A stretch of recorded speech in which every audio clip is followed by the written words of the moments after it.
Live from the happiest place in the Lone Star State, welcome back to the Talking Mickey Project. TMP is your home for Disney fans of all abilities. Now, it's your host, Emma.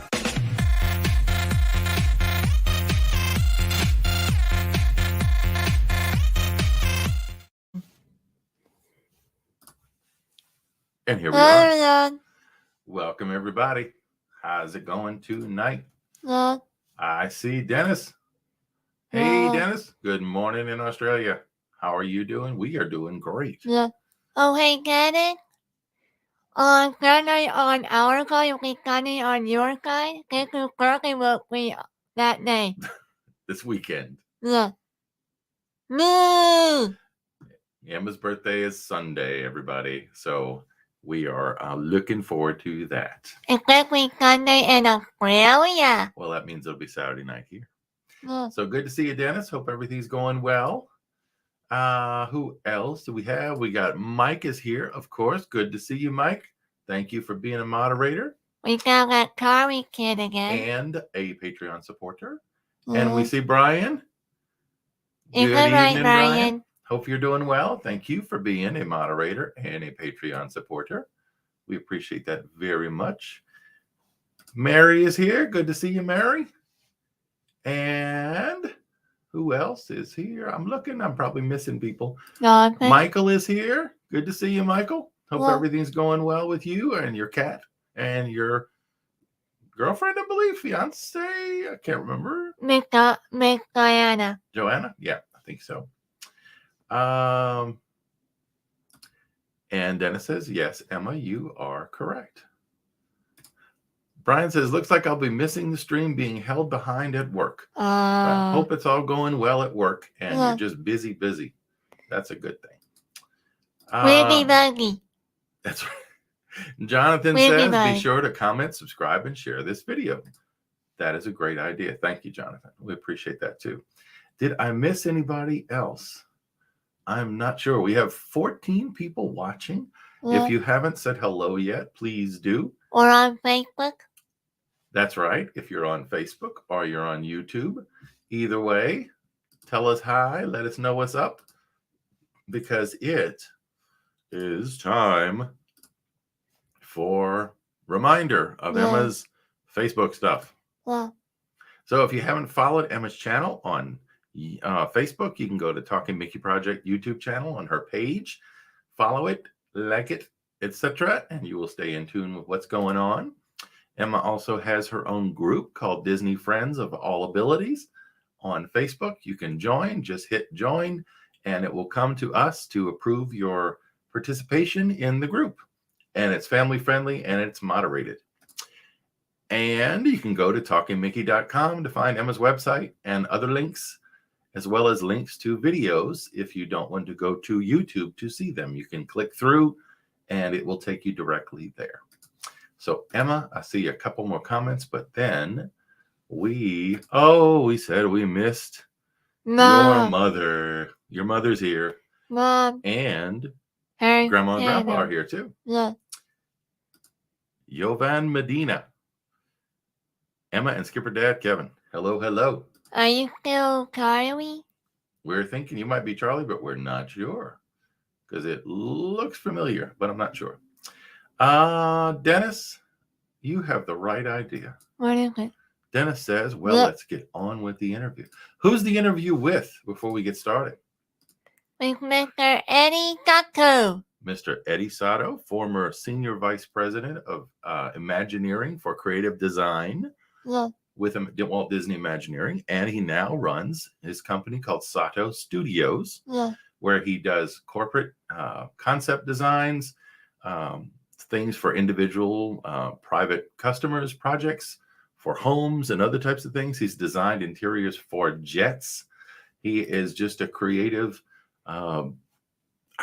just engine. He turns out stuff like crazy. But you'll also hear a lot about what he did with Disney, and you will not want to miss it, right? Emma's staring at the chat again when she should be talking to you. Hi, Monica. Hello, Monica. Good to see you too. Are you going to be up now with flowers on Friday? Or at the Rainbow Parade on Saturday night? Let us see. All right, guys. Are you ready for the interview? Yeah. This afternoon, oh, by the way, we interviewed, Emma did, I helped, interviewed Jim Hill and Len Testa from the Disney Dish podcast. That will be coming out on the 20th of this month, a couple of Wednesdays from now. And next Wednesday is a live interview at 7:30 p.m. instead of 7 Central Time with Pete McDevitt. So we got some fun stuff coming, guys. And at this point, I think, hey, Libby's here as well. And there's Grandma and Grandpa. Let us get started. So how do we get the video started? 1, 2, 3. What do you say?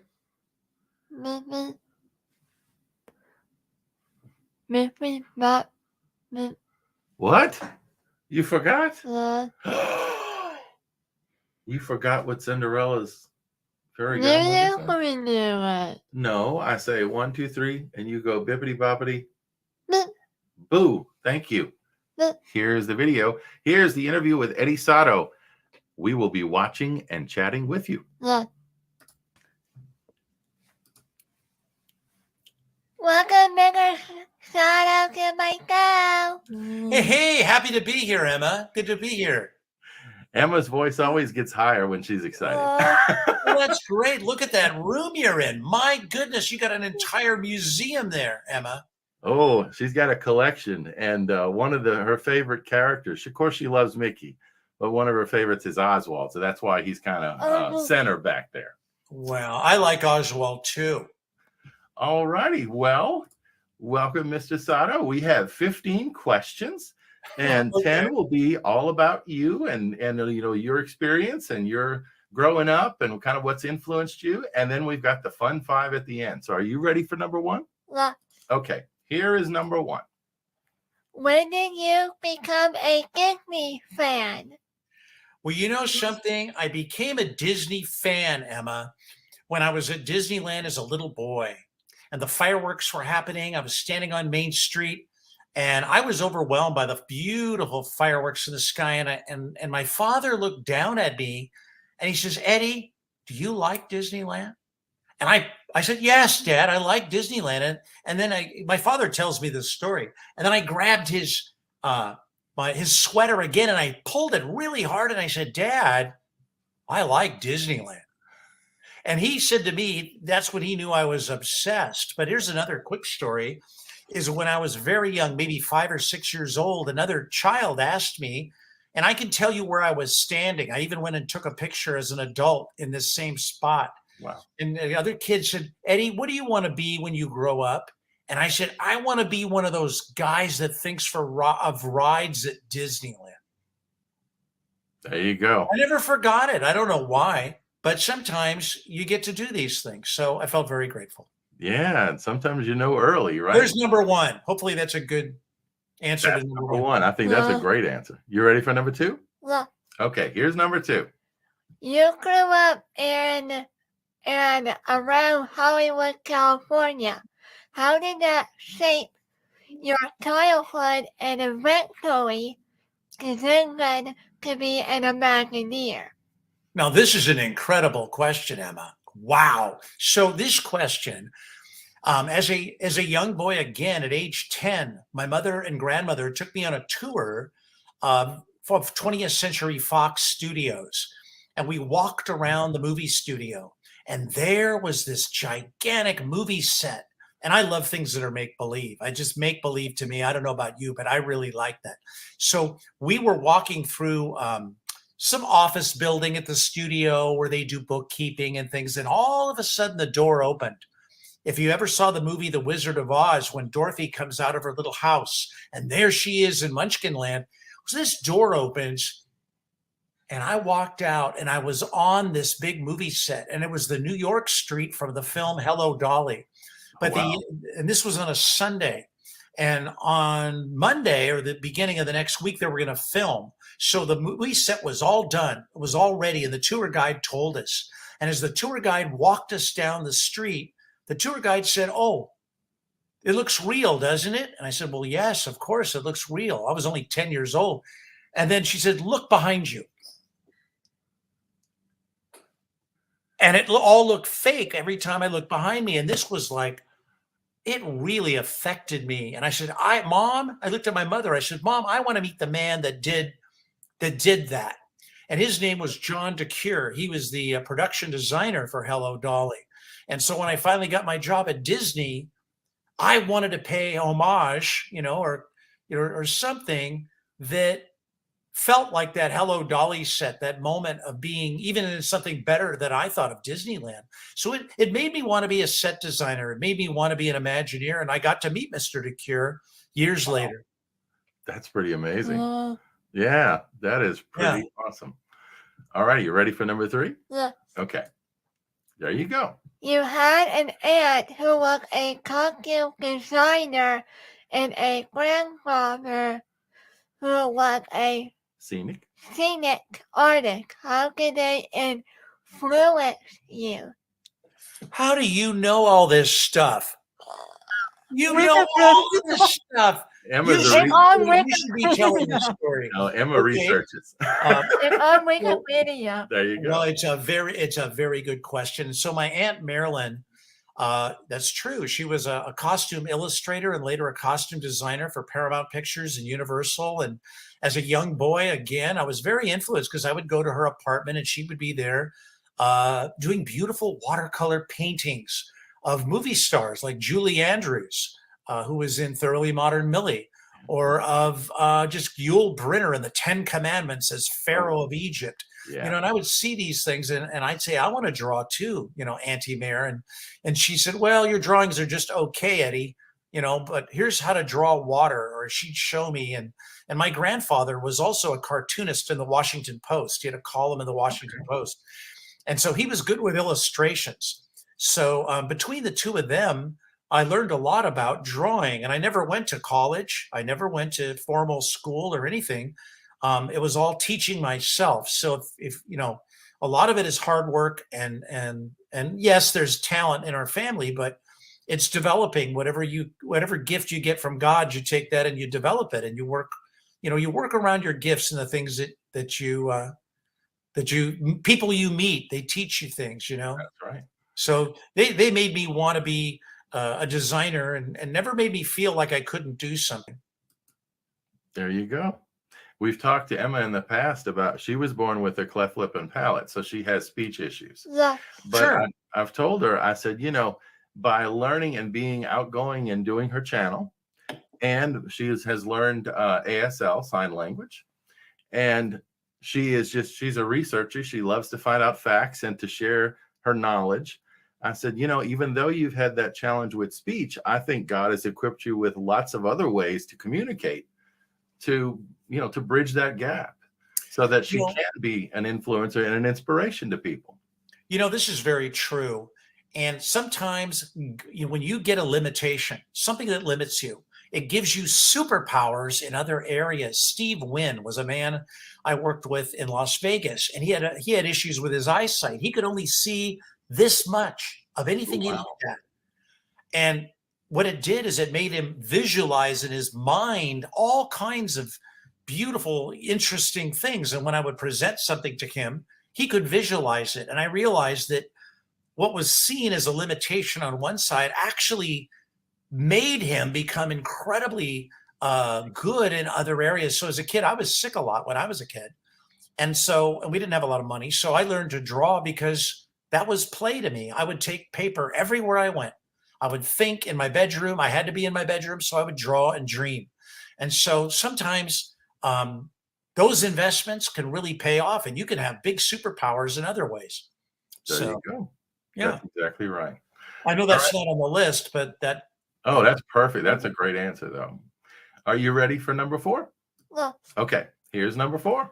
When you were young, you built a scale model of Disneyland. Man, you should be a detective. How did that come about? Emma loves to research. Emma, I was crazy. You may not believe this, but I was like, all I could think about all day was Disneyland. I don't know if you're like that, but I was very much like that.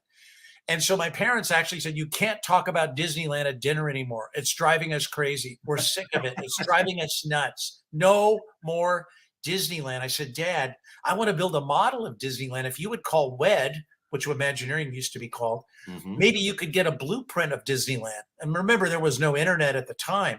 Yeah. There was nowhere to even get pictures of Disneyland. So you have to buy a little Disneyland book. So I would go to the Disneyland Hotel because it didn't cost money to go there. And I would buy all of the postcards, every postcard. And I had one Disneyland guidebook, one or two. Yeah. And so my father actually got Imagineering to give me a blueprint of Disneyland, very small. And I put down this it's called carbon paper. It was paper you could put down and would leave a mark. So I traced by hand on the blueprint with a pencil every single building in Disneyland onto a piece of wood, like a model train set. And then from there, took paints, and now don't tell anybody, but I pretended to be sick from school, and it worked. And my mom believed me, and so I could go in that room and I would go in the room, and that would work. Pretend. I would build this model of Disney. I know don't recommend this, but so I built this model of Disneyland. Taking business cards from local businesses. Like if you go to a restaurant, there'd be business cards. I would take a few extra and with a little X-Acto knife, cut them into tiny, tiny pieces and try to make all the buildings out of paper. So the whole thing is, I have it in my garage up in some closet somewhere. It's a paper model. So thank you for asking. That's how it came about. That's amazing. That must have taken a lot of time too and patience. About 6 months. Yeah. Wow. That's amazing. I was wondering what type it was, and that I can't even imagine that. That's awesome. Yeah, it was fun. Are you ready for number 5? Okay, here's number 5. How did you become an Imagineer, and what was that job like? When you first started? Okay, so I became an Imagineer by working for other companies that did theme park design first. So I didn't just become an Imagineer. Some people think you have, like, if you have an idea, you call them and then they hire you. That is not how it works. When I was a young boy, I called them and they said, anything you can think of, we've already thought of. Don't ever call again. Uh-oh. I probably deserved it because it was a stupid idea anyway. So I started out working at Knott's Berry Farm, designing at Knott's. And then from there, went to another company. And I worked for another company doing design. And Mr. Tony Baxter, Disney legend, saw my work and hired me to work at Walt Disney Imagineering. But my first day, I have to tell you how thrilled I was when I got my name tag. Because when you get your name tag, it's like the greatest thing because it has your name on. Yeah. And you can wear it. And I just felt like I'd waited my whole career to finally have that Imagineering badge I could put on. Nobody else could care less. They didn't look at it, but I looked at it. I liked it. And so I would go down the hallway, and frankly, I was not as good an artist as everybody else. I was so intimidated. Other people, I would look in their window and go, oh, I could never draw like that. I actually was a little depressed and thought, I need to figure out what I do that's special, that only I do, that other people don't do. And I was going to think about, like, what could I do that would be a little different or special, and not try to compete with other people that were like the great Herbert Ryman or these Disney legend painters. They were still there, if you could imagine that. So people I looked at in books as a kid, they're really real. You walk in their office and there they are drawing. And there's a drawing that you've seen in a magazine, and there it is. It's like, am I alive? What is this? So it was very thrilling and heartwarming, at least my first day. That's pretty cool. Yeah. That answer your question? Well. Okay. Well, and here's number 6. Okay. All right. One of your well-known projects at Disneyland is Go Adventure. Temple of the Forbidden Eye.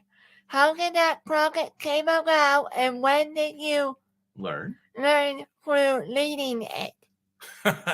Well, Indiana Jones, this was a breakthrough ride in its day. And Tony Baxter, the same man who hired me, this was his project. This was his show. And he was really passionate about it. He had met with George Lucas. We all had, but primarily Tony had met with George Lucas. But, ideas take a long time to happen. So I had worked on off and on. The ride was stopped. They would work on it for a while and put it aside. And I actually worked on it 2 or 3 times, doing different ideas, sometimes with the Disney legend Herb Ryman. So the ride had many different ways of working. One way, you were going to walk through it and go on a walking tour through the ride, and then you would get into an ore car, kind of like the second Indiana Jones film. Yeah. Each idea we had was a little different. But finally, Tony allowed me to get involved and sort of toward the end, putting together the package for the last part of it. But once we got all that together and we got the team put together, then I stepped aside and Tony took the ride back and he worked on it more through completion. So I had a very proud part of it. But, it took a lot of people to make Indiana Jones really, really happen. There was a woman, Susan Bonds was the producer for it, Skip Lang, Tony, so many different individuals worked on it. But I got to work on it with Herb Ryman, and that was probably my most special opportunity. That's pretty cool. Well, one of the things, it sounds like projects do take a while. Remember, originally we've talked quite a bit in the past about, and one of her favorite attractions is a Haunted Mansion, and her favorite is the one in Disneyland. And that started right early on. They built the facade, they built the outside, and then it waited for a long time to get to completion. Is that a common thing that you saw when you were with Imagineering, that it would take these different incarnations before it was finally done? Yes. And sometimes ideas, only a piece of them survives, but they end up really happening. Yeah. So Tony Baxter had an idea called Discovery Bay, which was a Jules Verne 20,000 Leagues type idea. Yeah. But he could never get anyone to build it. So finally, Disneyland Paris, after Discovery Land happens, which really wasn't quite the same thing, what happens? That Nautilus submarine had to find its way in there somewhere. So these ideas, sometimes they bubble up, and even after you leave, other people do them, or other people take hold of them. So I was always pushing to do a competing ride, like it was called Rocket Bikes, where 2 motorcycles were competing with each other on a track. Well, that ended up becoming something more like Rocket Rods, which leaves, but the competition aspect finally ended up happening in a different idea called the Radiator Springs Racers. Yeah, so exactly. Pieces of ideas, they survive, they evolve. They never completely die. Even the elevated train we wanted for Disneyland Paris ended up at Tokyo Disney Sea. Yeah, right. You remember all that. Emma watches tons of videos. We haven't been to the Tokyo parks, but that's one of those bucket list things. All right, you know what number 7? Well, okay, here's number 7. You also work with companies like Mattel. Did I pronounce it correctly? Yeah, Mattel? You did, Mattel. Yes. What product did you design that viewers might recognize? I worked on a project which was way ahead of its time. Sometimes ideas are too early in the process. They happen too early. So Gary Goddard, this is before I worked at Disney. Gary Goddard was my boss. He owned a company called Landmark Entertainment Group. And him and his partner had made a deal with Mattel. And Gary had a revolutionary idea called Captain Power. And it was a superhero, kind of a space-age superhero line of action figures. And he and his partner had asked me to come up with sketches and ideas, kind of like a Marvel characters. Each one has a superpower, or they have technology that allows them to do something different. But this toy, if you were playing with the toy and you were watching a television show, the matching cartoon or TV show, when the TV show has a hero that gets hurt or something that happens in the show, it actually affects the toy in your hand. So if you shoot your spaceship at the screen can shoot back, and it would shoot your character out of your toy. So imagine your TV set or computer making your toy react to it. That's what Captain Power did, but nobody believed it. People didn't even understand it would do that. So it was way ahead of its time. But I did the first round. Another designer named Ed Ice did the second round. But I did the early toy design for that project for Gary. It was a lot of fun. I mean, I always like doing something different. Oh. And what we remember reading, right, was that you also worked on, I believe, the Pal Mickey project with Ah, Disney? yes, I did. And that was there for a period of time, right? So Yes, I did. what was that all about? Well, Pal Mickey began as a project within the Research and Development Department of Imagineering. And they had done, if you could imagine this, think of a back buddy, a backpack. Yeah. They designed a backpack that could talk to you. And it was the genie from Aladdin. And they said, oh boy, when you walk around Disneyland, this genie could talk to you. Now, they're great with technology, but they don't always think about how people or guests, how guests react to things. And so that's our job. So in looking at this, we said, well, wait a minute, the genie's head is behind you. Don't you have to take it off to talk to the genie? I don't know. It had animatronic features. It was very heavy. I said, I don't know that people would want to carry this around Disneyland, or what happens if they go on, the Matterhorn? Yeah. Where do you leave it? There's a lot of issues with something like that. So immediately, I worked with a design team there called the Concept Studio, and we had many talented designers, and we looked at this, and what we said was, why not make it something smaller, something you could take with you? We actually did it as a wearable technology that could whisper in your ear, so it wouldn't disturb other people or be anything like that. Well, the marketing and merchandise people said, well, we love Simba, Eddie, but Mickey Mouse is far more popular. Emma loves Mickey Mouse better than Simba. You better make it because Emma will like it. So anyway, they did this thing. And that's kind of how the evolution happened. They took the biggest brand they have, Mickey Mouse, and integrated this technology. So that's kind of how it came about from a research and development invention. That's pretty cool, huh? Yeah. Do you remember seeing them? I'm pretty sure you do, because you're older now. You've been going to Disney World for almost 20 years. Wait, is that Mickey Mouse that cloth white backpack? No, it was the Mickey that you would carry, and he would respond to different things within the park, right? To different cues. Was it RFID based or something else? No, you know what? They were, for the Americans with Disabilities Act, an infrared system had been put in throughout the park. And basically what it would do was deliver closed captioning to people on rides that could not hear the soundtrack. It was an insanely expensive system to put in. And Disney said, this is such a good system. I wonder if there's ways we could have more guests enjoy that technology in another way. So that infrared was what was able to broadcast at different times, I believe, different signals to the PAL Mickey. So it could tell you jokes while you're waiting in line and entertain you, that would be specific to that particular ride, like a hippo joke while you're waiting for the Jungle Cruise. For example. That's cool. Right. Okay. I didn't know that. Yeah. That's pretty cool. All right. You ready for number 8? Well, okay. Go ahead.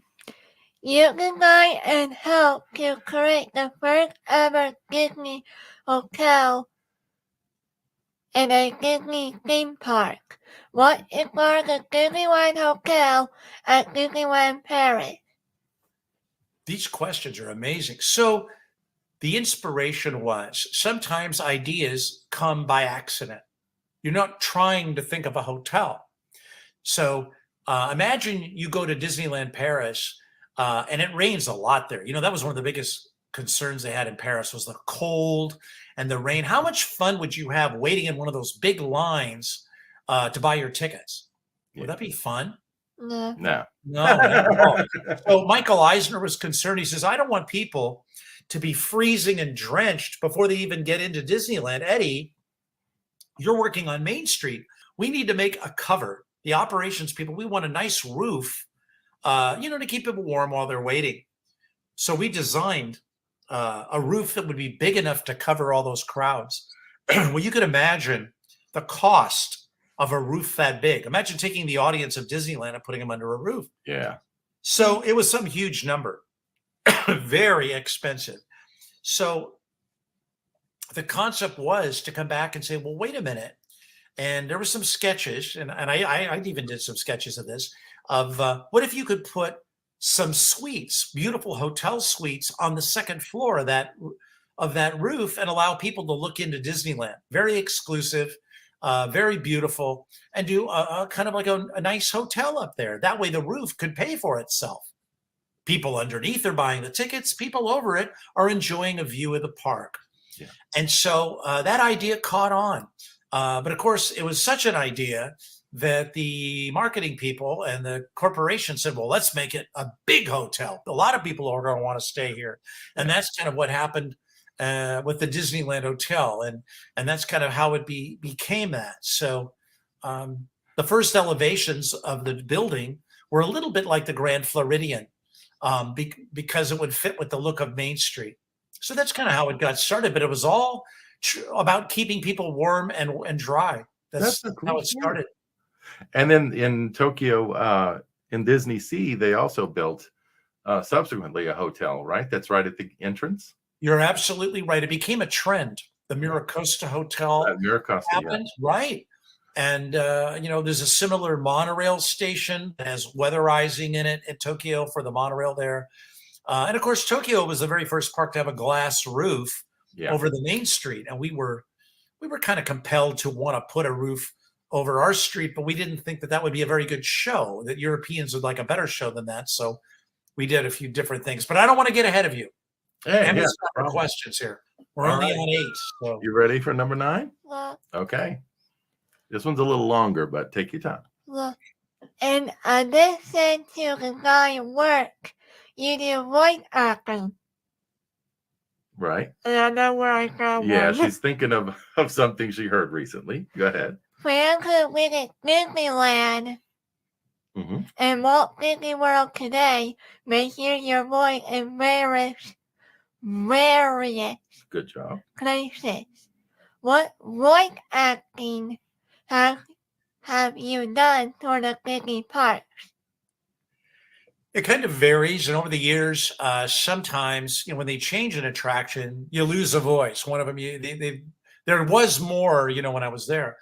But there's a lot of fun voices. Probably the most familiar voice, which I think is on the CD you can buy of Walt Disney World, is now arriving from a grand circle trip around the Magic Kingdom, with stops in Fantasyland, Tomorrowland, and Toontown. What? There you go. Most popular. And at Disneyland, it's a little more intimate. It could be Shrunken Ned, the little machine of the oh, Shrunken Ned, the head shrink of the jungle. Yes, Emma, you are a fashion victim. You're wearing Mickey Mouse hats all day long. You're only allowed to wear them inside Disneyland. Wait, was that in the Jungle Cruise? No, it's across from the Jungle Cruise. Yeah, it's a cross ride. You saw it. Across from the Jungle Cruise. There's videos you can watch on YouTube. Oh, yeah. And you've seen photos, I'm sure. Yeah. That's pretty cool. That, and it was fun to be the radio host of Radio Toontown, be the WACKY Radio Toontown, which is heard in Roger Rabbit and in Mickey Mouse's house. There used to be We Have Ignition at Space Mountain. And a few others. So, and the telephone conversations. I'm a dentist still at Disneyland. If you hear people screaming in the upstairs, people getting their teeth ripped out. So, it was a lot of fun, right? Main Street. Oh, that's pretty cool. Emma loves talking to people that have done voice acting. And one of the folks she met when we went to Walt's Barn a few years ago. Was Mark Silverman that did the part for Tower of Terror. Rod Serling. Did the Rod Serling part. And it's just something that you're fascinated by, huh? It's amazing the talent people have to be able to do all those different voices. That's really cool. Well, thanks for answering that. What's funny is that when I was a kid, you couldn't buy soundtracks at Disneyland. It was like there was nothing you can get. So I would sneak a cassette tape recorder into Disneyland and record the rides. And then I would take them home and listen over and over until I memorized and could mimic the voices of, Ye Come Seeking Adventure and Salty Old Pirates. I could do any one of the, great moments with Mr. Lincoln or any of those old attractions from my generation. Welcome aboard the Disneyland monorail. Ladies and gentlemen, boys and girls, whatever it is. Yeah. You would learn that since being a kid. So it was all from being a Disney fan. That's cool. All right. Well, this is your last regular question. Then we get to the fun 5. Oh, okay. Well, Are you ready? This is number 10. what is Sotto Studios, and what kind of project can you work on today? Whatever pays. No, I'm just kidding. No. Sotto Studios is, I try to take the methods I learned about working with other people and about making emotional experiences, building places that people care about, and doing that outside of Disney, not just theme parks, but applying that process of emotion-based design, starting with what people feel and designing it, kind of like a set designer, and doing that for other companies. So we've done work for, I don't know, many famous brands, everything from aircraft, currently working for Virgin Galactic, or working with Porsche or Ferrari, or just all kinds of different companies doing things, even doing private homes, doing, interiors for people that can afford it to sort of chase their dreams privately, what they wanted to see as an environment. But it's usually starting with feeling versus just what something looks like, starting with something emotional. So it's led to lots of fun and lots of very good growth for me, learning new fields. I'm not afraid to do an aircraft interior for a private jet or work on someone's yacht or whatever it is, so it's always new and different.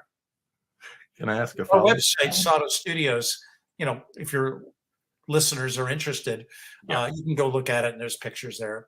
We will definitely link all that. Yeah. Well, I had a quick follow-up question. It made me think of, I'm sure you've been asked this before, but given all the experience and the practical knowledge you have from what you've done, when new customers come to you, do they have an idea of what they want, or do you help them figure out what it is they really want? It's both. Many people do have an idea what they want, and in many cases, they want to take it to a higher level. So like, for example, I had a client I met on an airplane, and the client says, I'm doing an Aston Martin dealership, but I don't want it to look like any other Aston Martin dealership. I want it to have the feel of James Bond without literally being James Bond. What would you do in such and such space? I'd like a bar. I might want this. And so when we came back and said, well, let's put a bank vault in there, or let's put this in there, let's put that in there. Let's elevate the idea to a level you hadn't thought of. So I think we try to take the expected and create the unexpected from it. That's a great way to define it. Yeah. Okay. Thank you for that. All right. Are you ready? Not ready for the fun 5? Yeah, I'm scared now. I have. All right. This is going to be the fun 5. All right. Number 1. Here you go. Which is number 11, actually. Go ahead. If you could have a year's supply of any Disney park snack, which one would you choose? Well, I don't know. Which one would it be? I would probably say Dole Whip would be my number 1. Is that considered a snack to you? Oh, yeah. Yeah. Okay, I would say it's a Dole Whip and a little bit of pineapple juice in there as well. But I would probably say that's my favorite. Even beating out the Galaxy's Edge snacks, I'm just a diehard Dole Whip guy, I guess. Emma has a little more plain thing. She just loves popcorn. So her favorite is just to have popcorn on Main Street, right? With melted butter. With melted butter. That's right. Well, that's see, that goes into the classic category. That's right. The popcorn gets stuck, and so I have problems with it getting stuck, so I don't have as much of it, but I do love By the way, at Tokyo Disneyland, the Winnie the Pooh ride has a honey-flavored popcorn stand outside. Oh, wow. A special custom honey popcorn. That would be cool. For your snacking pleasure. Yeah. You would love that. Right. All right. Here's what. Did you want to say something else? Go ahead. Can you hear me, Mr. Sotto? Sure. Okay. You're not the only one who gets their popcorn stuck in their teeth after the kernel. After the kernel part. The kernel part. The kernel part, right. Yeah. Emma eats a lot of popcorn, even at home. So it takes a long time to get that out. It'll bother me all night long if I can't get it out of there. So yes, we've digressed into popcorn. It's worth the struggle, I guess, for Emma. Where are we now? See these fun questions? All right, number 12. If you could live at any Disney park, resort, hotel, which one would it be? Boy, is that a great question. There's so many I've never been to. You know that? I've never even been to all the Disney parks. Oh, So wow. I know. I've never seen the Miracosta in Tokyo, but I do. I don't know. I think if I could live in a Disney park hotel, boy, I don't know. Florida's pretty compelling because you got all those things around it, right? Yeah. Yeah. Yeah. Maybe you know what? I'm going to say the Disneyland Hotel at Disneyland Paris because if I could live there, then I could go to the real Paris That's and right. Austria and all those things around it too, and Disneyland Paris. That's a cool one. I'm What gonna say the Disneyland Paris Hotel because maybe not that many people pick that one. That's a good answer. What would you choose? Yeah. Go ahead. I know. Well, what's the first one that comes to your mind? The Contemporary. The Contemporary? Yeah. That's the first one we visited when she was little. So Me too, by the way. Contemporary. Yeah, that's a cool one. All right. Are you ready? Here's the next question. If you could only visit one Disney park in the future, which one would you choose? In the future, If you could only visit one park, which one would it be? I would say if I could only visit one park, only because I've never been there, I would probably want to go to Shanghai Disneyland because I've never been to China in my life. So it wouldn't. That's my answer. There you go. Pick that. And it's got a lot of cool technology, right? And some of the I've new never rides. seen the new pirate ride. I've never been on the Tron coaster. There's quite a few things I'd want to see. I also want to see how the audience likes it. Yeah, that's a cool choice. Yeah. What would you pick? First answer, what comes to mind? Oh, come on. Euro Disneyland. Yes. Disneyland I love how Paris? you use the original name. That's That right, means Euro Disney. it'll always be the logo on the railroad station says Euro Disneyland on it. So that's the real name. Right. That is it. What? It's because it has their commander. Oh, because it has. Oh, that's right. That's right. She tends to go toward the spookier. So Oh, I think, okay. yeah, that would make Right. sense, huh? You would want to see that. Yeah. There you go. Okay. Plus, they re-added Vincent Price voiceover in the ride. Vincent Price's voiceover is back, right? That's right. He is. But see, look at, every detail of what they brought back to that park. So That's pretty cool. good. All right, here's number 14. If you could build any Disney park attraction in your backyard, which one would you choose? It's really weird. When I was, 15 years ago, I wanted to build for my kids a backyard monorail, a miniature human-sized monorail that I have a son and daughter, they're twins, and that they could ride in as a modular set. That way we wouldn't have to tear out my wife's flower garden and all the things. We wouldn't have to ruin the garden because you could just put the post in, right? You don't destroy the swimming pool and everything. So that was what I was really intent on doing and actually started working on it. Was never able to finish it. So I think that would be my answer, is a miniature human driving backyard monorail. That would be amazing. I could actually see that. You could see that? Yeah, you could picture that. Would you want that? If I was selling them, wouldn't you want one for your yard? Absolutely. Eddie Sotto backyard monorail? Yeah. That would be awesome. What would you build in yours? I would build the Disney World Haunted Mansion. The Disney World Haunted Mansion? That's a really big backyard. And? Before you leave the window area, we're adding Hattie. Oh, she would bring the Disney World version of Haunted Mansion, but add the Hatbox Ghost. Oh. Because that is one big backyard. Yeah. When the mailman comes, he's not going to know what mailbox to put it in. Really all big. your mail's going to end up at the Haunted Mansion. That's the problem. You look at the aerial view. The wrong door at that house. Yeah. My goodness. Aren't you worried that all the 999 happy haunts aren't going to end up in your own house? No, but I can go Paul Freeze my Oh, she has a thing. She loves Paul Freeze too. Oh, he's a He was not a fantastic. big crush, but I know he was married once. Yeah, she kind of has a crush, she said. So we got her a picture to put in her room. Oh, wow. Of Paul Frees. Frees when he was doing his announcing. You know, if you don't already have it, as a kid, I had a record album from him called Paul Frees and the Poster People, which was Paul Frees doing movie star voices singing songs. Really? Humphrey Bogart singing My Way or something. Yeah, you can find it as a vintage record. Paul Frees and the Poster People. That's the name of the record. We need to check that out. There you go. Awesome. We got a tip. Costing you money already. We're costing you money already. All right. This is the last question. The big one. All right. You ready? Yeah. All right. If you could ask Walt Disney one question right now, what would you ask him? Why did you take up smoking? Yeah, that's the bad part. Yeah. That's right. You're not the only one who doesn't like that. Yeah.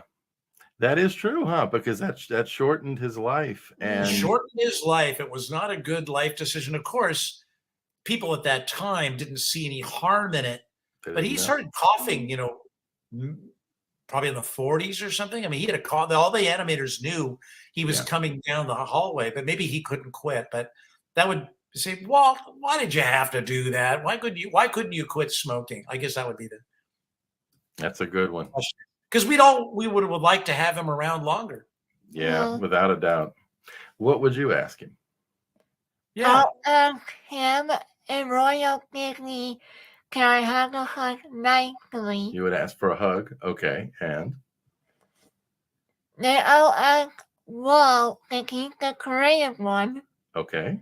What do you think of Epcot and what your company is going through right now when taking it? What would he think of Epcot and how the company is now?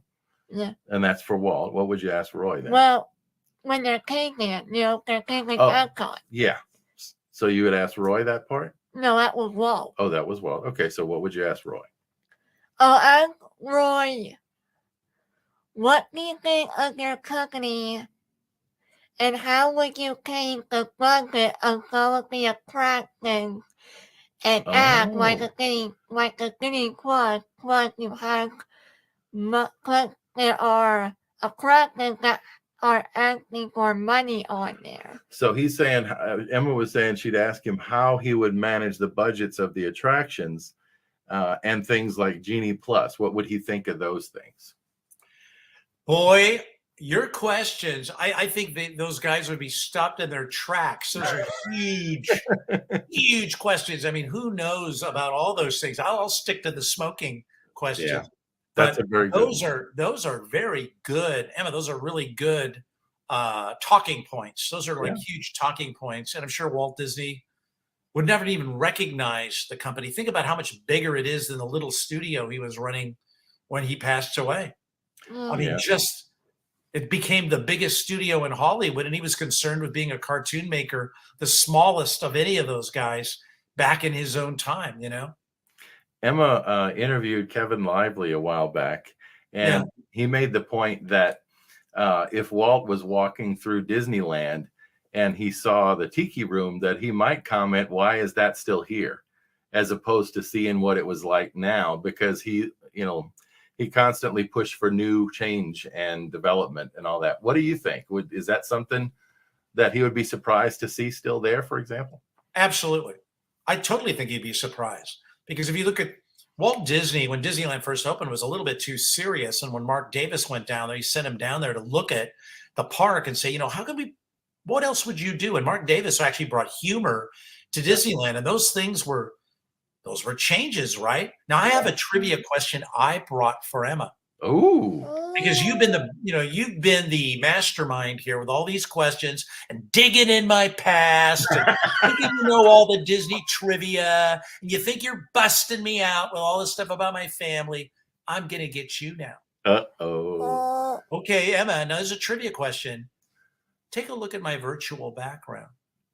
It's a green screen. Right, but what is it? Is that what you were asking? My virtual background is actually something. Oh, I know what it is. Of Disneyland. It's not my real room. Oh. It's a virtual background from an attraction that used to be at Disneyland? Can you think? I think you're going to know what it is when you hear it. What is it? It is. And I'll give you a hint.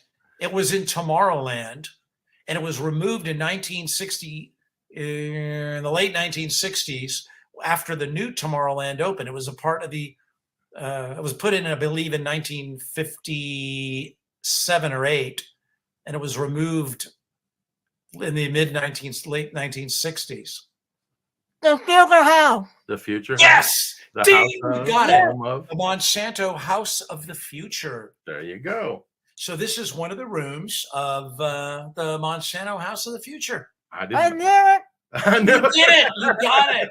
You got it. So I figured you can't just bring all the questions. The guests have to bring, That's awesome. well, some of the questions here. So so everybody gets to answer questions. Anyway, I didn't mean to run your meter over here. No, that is awesome. That is great. All right. Well, you need to thank Mr. Sotto because he took a lot of time to talk with you tonight. Go ahead. Thank you, Mr. Sotto, for coming on my show. Hey, thank you for the interview. And I have to say, I've been interviewed on a ton of podcasts, but your questions are super well researched, Emma. They were super well researched. And you didn't ask me all the same things. I mean, you really dug into some really relevant and subjects that I think the Disney fans hopefully will appreciate as much as I did doing the interview. Thank you. Thank you. Yeah, that is awesome. Well, thank you very much. We have your business address. So what Emma will be doing is sending you a thank you note. Oh, great. Okay. And because we live in San Antonio, there's something called Fiesta. And it's starting this weekend. And Emma is the queen of one of the royal courts here in town for Fiesta Especial for Disability SA. And the tradition in San Antonio is to create medals, like military medals, because we have a lot of military in San Antonio, as part of Fiesta. And this is Emma's Fiesta medal. Oh my goodness, look at that. And it's got a QR code on the back that takes you to her website. So we're going to be sending you one for a Talking Mickey project. Yeah. I'll send you a picture back of me wearing it. There you go. Well, thank you very much. All right. Well, you got to say goodnight. Good night, Mr. Claudio. Hey, good night. And good night to everybody else out there. Hope you enjoyed it. Definitely so. Take care. Take care. Bye. We're back. We're back. What do y'all think, guys? Yes, Michael, I acquired a Disney VHS tape. Yes, Emma has watched Disney noise. We have watched Disney VHS tapes in the past. But tell us, guys, what do you think of the interview? Monica says, what a great interview. Michael says, great job, Emma. Jonathan says, that was a great interview. Mike says, what a fantastic interview. Mary says, great job. Emma should be smiling. She is. She's smiling from ear to ear. Well, you know what makes it great is you guys being here to watch. So if you know someone who you think would enjoy that interview, please share it. Go to YouTube, go to Facebook, share the link with them and tell them to watch, because this interview was so much fun. Mr. Sotto, we had never talked to before, and he spent some great time, right, talking to you. Plus, he asked her a trivia question because he knew she loved trivia, and she got it right. I mean, that's pretty amazing, right? So definitely, please share it if you are a Disney fan and love Emma's interviews, which she keeps watching the chat. Watch your friends. Oh, no. So talk to your friends. Oh, no, I'm reading. What do you want to tell them?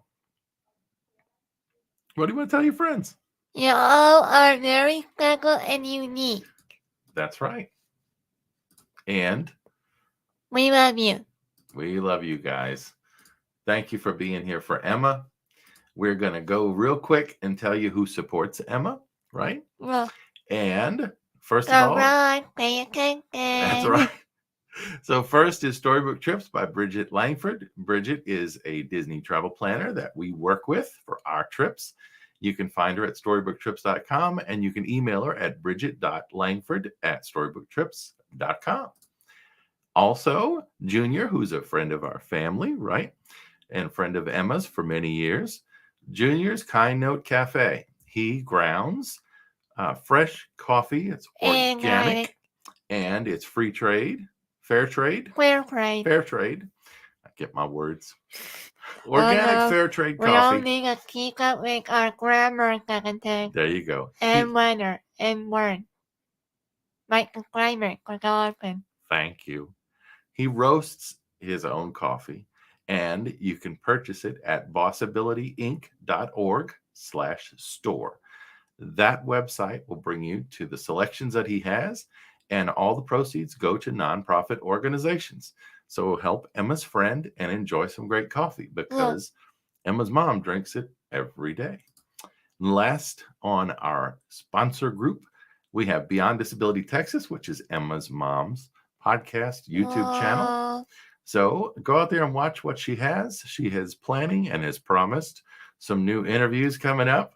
Right now, it's very timely. She has one on Fiesta Especial and Disability SA. That is out there on YouTube right now. So go to Beyond Disability Texas and you can find that. And last but certainly not least, all of Emma's Patreon supporters.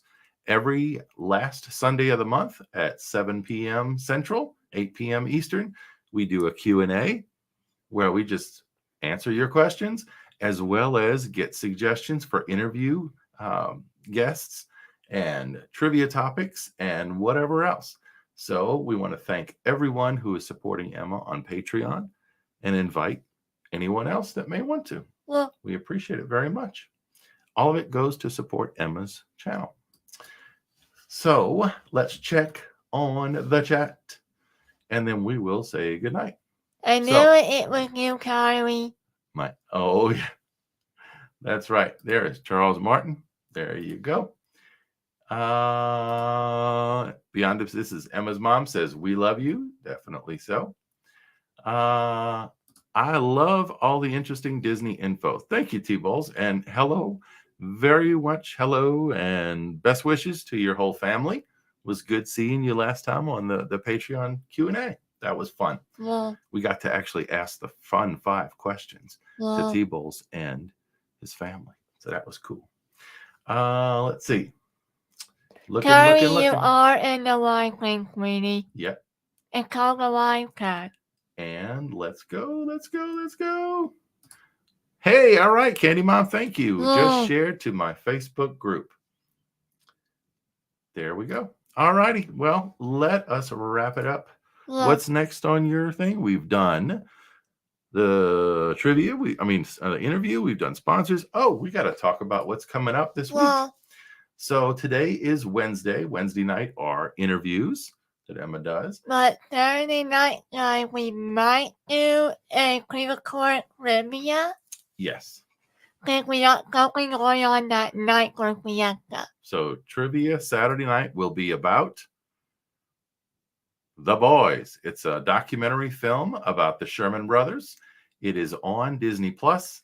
You can also probably find it in other locations. There may be information about it on YouTube. I'm not sure.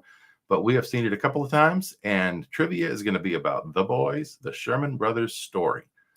Don't miss it, because it has a lot of great information on the songs that I grew up with, you grew up with in a lot of ways, and that are just classic Disney stories. And then next Wednesday, a week from tonight, we've got a live interview at 7:30 p.m. Central, 8:30 p.m. Eastern. 7:30. Mark your calendar for 7:30. With the one and only Pete McDevitt. Yeah. So we are excited about that. And we're excited about Fiesta that's going on this week in San Antonio. Yeah. And we are going to say good night. So wrap it up, Em. Let's rock. Yeah. I'm always going to get on the monthly. Make a like, subscribe, and share the channel with your family, friends, and you have it next. So this Saturday night, for the pre-record trivia. Yeah, welcome. Night guys, see you all on the pre-record with trivia. We'll see you Saturday night and next Wednesday. Be here or be square or however it goes. Or be square, like SpongeBob. See you real soon.